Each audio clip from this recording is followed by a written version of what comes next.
time. There's certain iconic shapes. Yes. And there's something about those cars too. They're not as capable, not nearly as capable as like a Tesla, but there's something really satisfying about the mechanical aspect of like feeling the steering and the grinding of the gears and the shifting. There's something about those that's extremely satisfying, even though they're not that competent. Like I have a 1993 Porsche. Information flow between the bit, Right. And it's a hole in the ground. So then we got the permit for the pit, and we dug the pit, and we dug it in like, I don't know, 3 days. Doing this. Yeah. This company ideas for improving the traffic. So in desperation, we're going to dig a tunnel, and maybe that tunnel will be successful, and maybe it won't.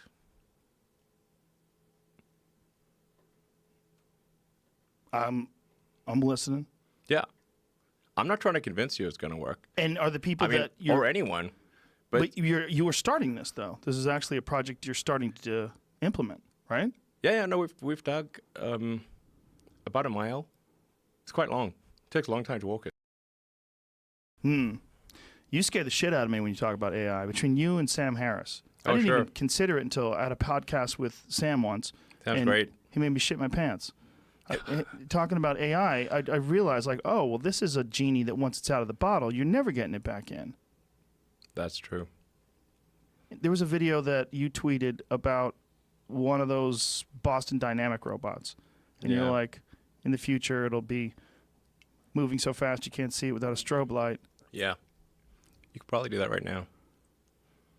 And no one's really paying attention too much other than people like you or people that are really obsessed with technology. All these things are happening, and these robots are... Did you see the one where PETA put out a statement that you shouldn't kick robots? It's probably not wise. For retribution. Their memory's very good. I bet it's really good. It's really good. I bet it is. Yes. And getting better every day. It's really good. Are you honestly, legitimately concerned about this? Is like AI one of your main worries in regards to the future? Yes. It's less of a worry than it used to be, mostly due to taking more of a fatalistic attitude. So you used to have more hope, and you gave up some of it, and now you don't worry as much about AI. You're like, this is just what it is.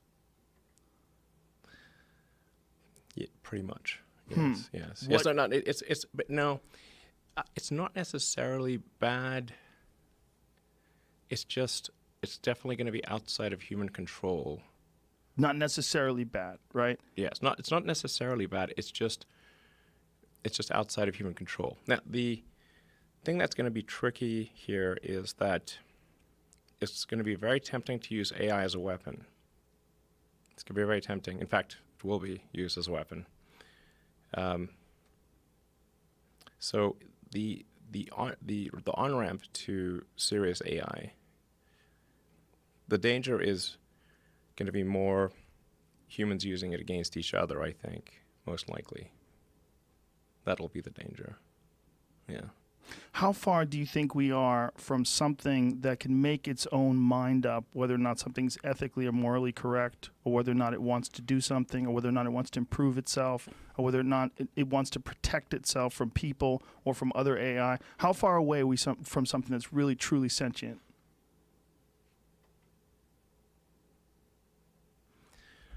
Well, I mean, you could argue that any group of people, like a company is essentially a cybernetic collective of people and machines. That's what a company is.